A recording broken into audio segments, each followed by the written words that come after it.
దేవునికి మహిమ కలుగునుగాక. అందరూ బాగున్నారా?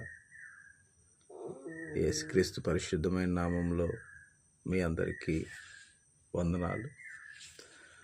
పరిశుద్ధాత్మ దేవుడు ఈరోజు తెలియజేస్తున్నటువంటి పరిశుద్ధమైన లేఖనంలో నుంచి దేవుడిస్తున్నటువంటి ఈ వాక్యము మత్తయి సువార్త 6వ అధ్యాయము 33వ వచనంలో, కాబట్టి మొట్టమొదటగా నా రాజ్యాన్ని, నీతిని వెదుకుడి. ఏమి తిందుమో, ఏమి త్రాగుదుమో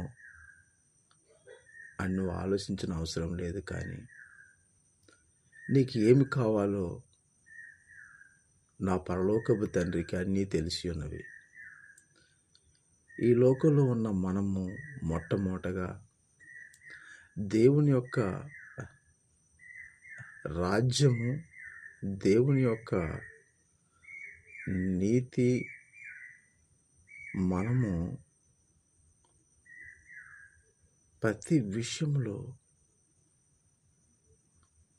ఆయన రాజ్యాన్ని మనం వెతుకుతూ ఉండాలి. పరిశుద్ధాత్మ దేవుడు నీ కుటుంబం మేలుకరంగా ఉండాలని అంటే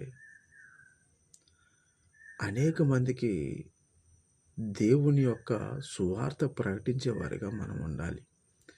ఎప్పుడైతే ఆ విషయంలో మనం సీరియస్గా తీసుకుంటామో, నా తండ్రికి నీకు ఏమి కావాలో ప్రతిదీ కూడా ఆయన దయచేస్తాడు. అన్ని విషయాల్లో కూడా ఆయన కృప చూపుతాడు. ఈరోజు ఈ మాట వింటున్నటువంటి నా దేవుని బిడ్డలారా, మొట్టమొదటగా దేవుని రాజ్య సువార్త కోసం మనం ప్రకటిద్దాం. అనేక మంది నశించిపోతున్న ఆత్మల కొరకు నిత్యము ప్రార్థన చేసేవారుగా ఉందాం.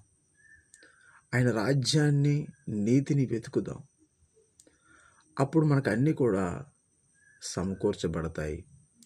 దేవుని ఆశీర్వాదం ప్రతి కుటుంబంలో నిండుగా ద్రాక్షవల్లి తీగ ఎలాగైతే అంటు కట్టబడి ఉంటుందో అలాగా దేవుడు మనల్ని దీవిస్తాడు, ఆశీర్వదిస్తాడు. దేవునికి మహిమ కలుగునుగాక. ఆమేన్, ఆమేన్.